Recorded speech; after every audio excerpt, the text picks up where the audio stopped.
facing the ceiling, spine erect, with a beautiful smile. We'll be chanting the vibrant Om 3 times before starting the session. Take a normal breath in, breathe out. Take a deep breath in and let go. Now for chanting Om, take a deep breath.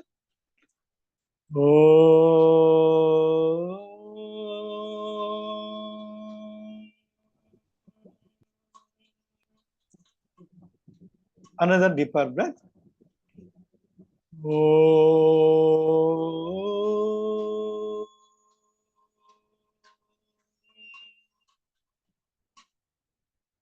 Another deeper breath.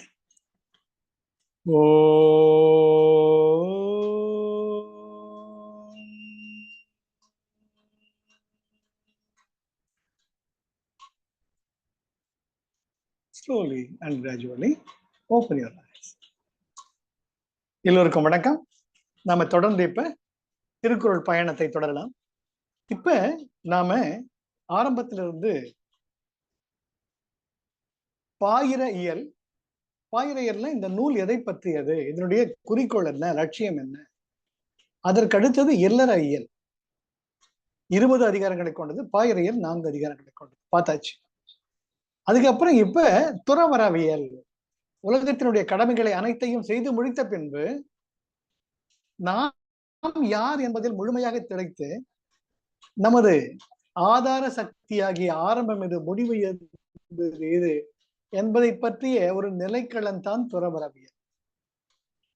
ஒண்ணு நல்லா ஞாபகம், பாயிரையில சொன்னது, இல்லறவியல சொன்னது எல்லாத்தையும் ஒரு பக்கம் மூட்டை கட்டி வச்சுட்டு, துறவரவியல்ல ஒவ்வொரு அதிகாரம் 13 அதிகாரங்கள், அந்த 13 அதிகாரங்களை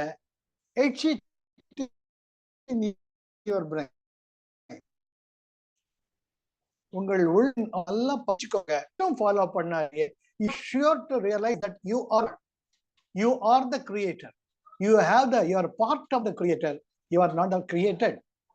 இறைவனுடைய ஒரு பகுதி தான் நாம் என்பதை முழுமையாக நம்ம உணர முடியும். அது எந்த விதமான சந்தேகமுமே கிடையாது. அதனால இந்த 13 அதிகாரங்களை நல்லா உள்ள ஏத்திக்கோங்க. Very very very very important. மற்றதெல்லாம் ரிவைஸ் பண்ணுங்க. இந்த 13 தான் வந்து த எசன்ஸ் ஆஃப் திருக்குறள் என்னை பொறுத்த மட்டும். இதுல இருக்கிற ஒவ்வொரு அதிகாரங்களாக 13 அதிகாரங்கள் 130 குறட்பாக்கள்ல என்ன சொல்லி இருக்காங்க, 10 கமாண்ட்மெண்ட்ஸ் அது போல எழுதி வச்சுக்கோங்க. அதை ஃபாலோ பண்றோமா, எவ்வளவு நம்ம ப்ரோக்ரஸ் பண்றோம். நம்ம குரு பூர்ணிமா வரப்போறது. அந்த குரு பூர்ணிமான்றது வந்து it's a day we declare our commitment and promise to the Sadgurus that we will follow the path of wisdom, ஞானா. ஸோ இந்த ஒரு அற்புதமான குரு பூர்ணிமா நமக்கு ஒரு ஆரம்பமாக இருக்கட்டும். சத்குருக்களே, இந்த திருக்குறளில் சொல்லப்பட்ட துறவியலில் இருக்கக்கூடிய 130 குறட்பாக்களை என் வாழ்வின் ஒரு பகுதியாக மாற்றிக்கொள்வேன், என்னை வழி நடத்துங்கள் ஆரம்பிங்க. நான் நிச்சயமா சொல்றேன், அடுத்த குரு பூர்ணிமாக்குள்ள you are sure to realize that you are God. நாம தான் கடவுள். கடவுள் எங்க தனியா ஆகாசத்துல கிடையாது. இருக்கிற குப்பையெல்லாம் நீக்கிட்டோம்னா உள்ள வைரம் மின்னுது, அந்த வைரம் தான் நான், இறைமை. Always a master say, I know I am God. I know that you are also God. My very mission here is to make you understand that you are God. Satya சாய்பாபாவின் மறுக்க முடியாத, மறக்க முடியாத உறுதிமொழி, a promise. அவர் சொன்னது very simple. அது போல இப்ப நாம ரொம்ப உறுதியோட ஆக்கத்தோட நம்ம ஆரம்பிக்கலாம். போன வாரம் நாம அருள் உடைமை என்ன, துறவியர் வயசுக்கு வந்த அப்புறமா இப்ப ருக்மணி இருக்கு, ஸ்ரீயா இருக்கு, இவெல்லாம் வந்து சின்ன இந்த பருவத்துல இருக்காங்க. அப்ப எவ்வளவு தூரம் இந்த ப்ராமிஸ் கீப் அப் பண்ண முடியும் சொல்ல முடியாது. சமய சந்தர்ப்பங்கள் மாறலாம். இப்போ ஸ்ரீயாவோட ஆபீஸ்ல ஒரு மாதிரி நிலவரம் இருக்கலாம், ருக்மணியோட பேங்க்ல ஒரு மாதிரியா இருக்கலாம். அனுசரிச்சு போக வேண்டிய, compromising with the values of life, it becomes inevitable. ஆனால் பேரம் பேத்தில எடுத்துட்டு உங்களுக்கு ஒண்ணு இல்லை, நிம்மதியா ஒரு பக்கம் உட்கார்ற இந்த துறவியரவிய அப்ளை பண்ணுங்க. Whole creation, no doubt about it, it's a promise. அதனால தான் முதல் அதிகாரமே அருள் உடைமை. அருள் உடைமை எல்லாத்தையும் லைஃப்ல எல்லாருமே நல்லா இருக்கட்டும். அந்த நீக்கிக்கிட்டு நிறைவேற வாழ்க்கை மற்றவர்களிடம் கருணை காட்டுதல், கருணை செயல்களை காட்டுதல். அப்போ ஒரு இயற்கைய மழை பெய்ய மழை பெய்வதை காது கொடுத்து கேட்க முடியும். ஒரு கிளி கீச்சு கீச்சுன்னு அது எவ்வளவு அழகா இருக்கு. அது ஒரு கொஞ்சம் இருக்கு. அந்த ஒரு கேள்வி போறோம். there is a great கர்மம் பயன்தலல் கர்த்தனது ஆணையால் கண்மம் கடவுளோ உந்திப்பற கண்மம் ஜடமதால் உந்திப்பற. கர்த்தன், the creator, ஒரு ஆதி காரணம், ஆதி பகவன் முதற்றே உலகு. அதை நோக்கித்தான் நம் பயணம். அதுதான் துறவரையில முதல் ஸ்டெப் எடுத்து வைக்கிறோம். அருள் உடைமை. அருள் உடைமை எப்போ வரும்?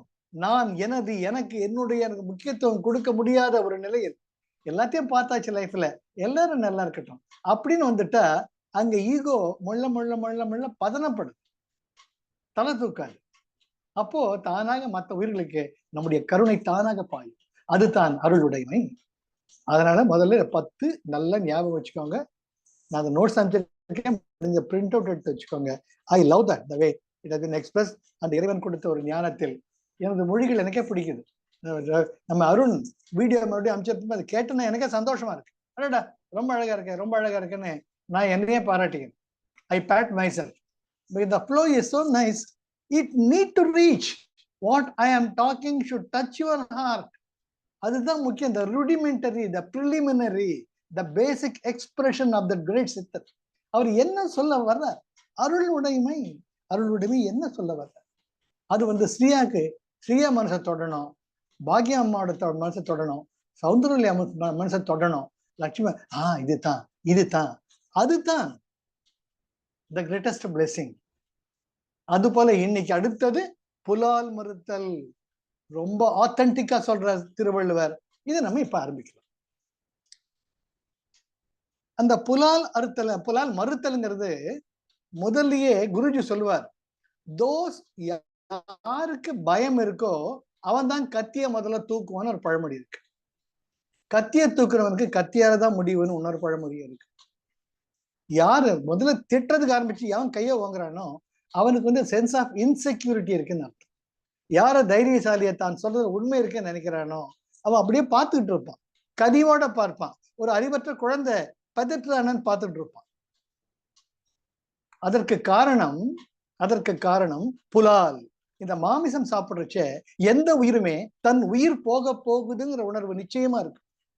ஏன்னா வாணியம்பாடி ஸ்டேட் பேங்க்ல நான் இருந்தப்ப பேங்குக்கு பின்னாடியே இந்த தொட்டிம்பாங்க, எங்க இந்த பிராணிகளை வதை பண்றாங்களோ அது பேர் தொட்டிம்பாங்க. ஸ்டேட் பேங்க் பின்னாடி ஒரு பெரிய ஓடை போகும். அந்த ஓடையாண்டதான் ராத்திரி 10 மணிக்கு மேல they will slain the animals. அப்போ சம்டைம்ஸ் இன்ஸ்பெக்ஷன்லாம் நடக்கிறச்ச ராத்திரி 10-10:30 ஆயிடும் பேங்க்ல இருந்து வர்றது. அப்போ இருக்கு பாருங்க அந்த அவல குரல், இந்த காதை கொடுத்து கேட்க முடியாது. ஏன்னா கடைகள்லாம் மூடி அவங்க வீட்டுக்கு போயிடுவாங்க. அது தெரியும், அந்த அந்த உயிர் போக போற அந்த அவலமான குரல் என்னமோ பண்ணும். அதனால எந்த உயிருமே தன் தலையை கொடுத்து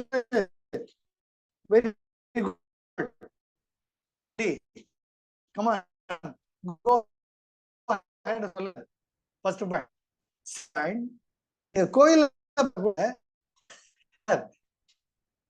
தலை ஆடும், தண்ணி மேல தேய்ச்சிங்கன்னு அந்த விதிவிப்பு ஆடும். உத்தரவு கொடுத்துட்டார் சாமி வெட்டுடாமாங்க ஆடு. இதெல்லாம் நான் பார்த்தேன் கிராமத்துல. அதுக்கு மஞ்சள் தண்ணி தெளிப்பாங்க, அது மூத்த தெளிப்பாங்க, அது இப்படி இப்படி தலையாட்டம். Right, it's ready, it has given its acceptance. நம்மளா கற்பிச்சுக்க வேண்டியது, எல்லாத்தையும் நமக்கு தகுந்த மாதிரி வளைச்சு போட வேண்டியது. அது பயத்தால உயிர் விடுறச்சே every cell of that body will be frozen with the fear psychosis. Never ever forget it. அதனுடைய ஒவ்வொரு அணுவிலும் அந்த பயம் உறைஞ்சிருக்கும். அந்த பயம் உறைஞ்ச ஒண்ணு மனுஷன் சாப்பிடுறச்ச அதே பய உணர்வு தான் உனக்கும் வரும், உன்னுடைய ஆஸ்ட்ரல் ஃபீல்டுக்கும் வரும். இதெல்லாம் குருஜி பலமுறை சொல்லியிருக்கிறார்.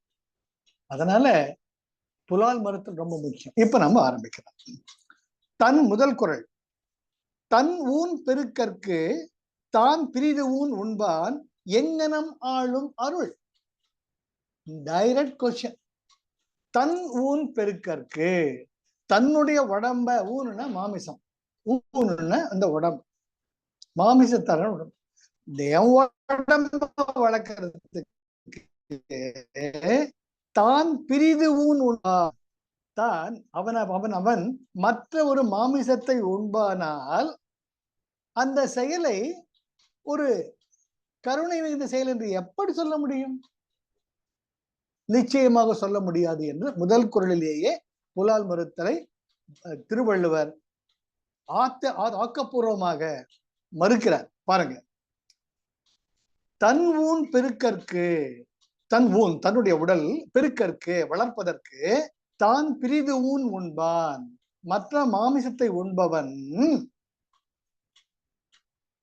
எங்கனம் ஆளும் அருள். அருள் என்றால் கருணை, ஆளும் என்றால் எப்படி கடைபிடிப்பது. அப்படிப்பட்டவன் எப்படி கருணை உள்ளவனாக இருக்க முடியும்? நீ அவன் கருணையே அற்ற கயவன் என்று இன்டைரக்டா சொல்ற. இரண்டாவது திருக்குறள், பொருள் ஆட்சி போற்றாதார்க்கு இல்லை அருளாட்சி, ஆங்கு இல்லை ஊன் தின்பவர்க்கு.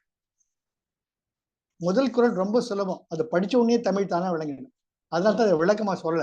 தன் ஊன் பெருக்கத்திற்கு, தன் ஊன் பெருக்கற்கு தான் பிரிது ஊன் உண்பான் எங்கனம் ஆளும் அருள். இது வெரி சிம்பிள், வெரி சிம்பிள். அடுத்தது, பொருள் ஆட்சி போற்றாதார்க்கு இல்லை அருளாட்சி, ஆங்கு இல்லை ஊன் தின்பவர்க்கு. பொருளாட்சி போற்றாதார்க்கு இல்லை. பொருள் ஆட்சி, இறைவன் கொடுத்த பொருள் செல்வத்தை நல்லபடியாக நிர்வகிக்காமல் போபவர்களுக்கு, தங்கிட்ட பணம் இருக்குன்னுட்டு அர்ப்பனுக்கு வாழ்வு வந்து அர்த்தராத்திரியில கொடைப்பிடிப்பான்ட்டு தங்கிட்ட இருக்கிற செல்வத்தை எப்படி எந்த வழியில செலவு செய்யணும்ட்டு நிர்வாக திறமை அற்றவனுக்கு அந்த பொருள் செல்வமானது நிலைக்காது. பொருள் ஆட்சி போற்ற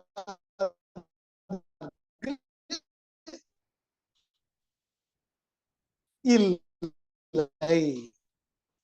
பொருள் தன்னிடக்கூடிய செல்வத்தை நிர்வகிப்பதற்கு அது போல ஆங்கு அருள் ஆட்சி ஊன் தின்பவர்க்கு இல்லை. அதுபோல அருள் ஆட்சி, கருணை மிகுந்த உள்ளமானது எனக்கு இருக்கு நீ சொல்லிக்கிறது எப்படி இருக்குன்னு அந்த கருணையை நீ கடைபிடிக்க வேண்டும். அந்த கருணையை எப்படி நிர்வகிக்க வேண்டும் என்ற அது யாருக்கு இல்லை? ஊன் தின்பவர்க்கு இல்லை. கருணையை எப்படி கருணை என்று என்னன்னு உனக்கு தெரியாது. முதலையே கையவன்னு சொல்லிட்டாரு, இப்ப கருணைனே தெரியாது உனக்கு. உன்னை பத்தி நான் என்னத்தை சொல்றது? உனக்கு கருணையை பத்தி விளக்கி என்ன சொல்றது நானு? திருவள்ளுவர் அப்படியே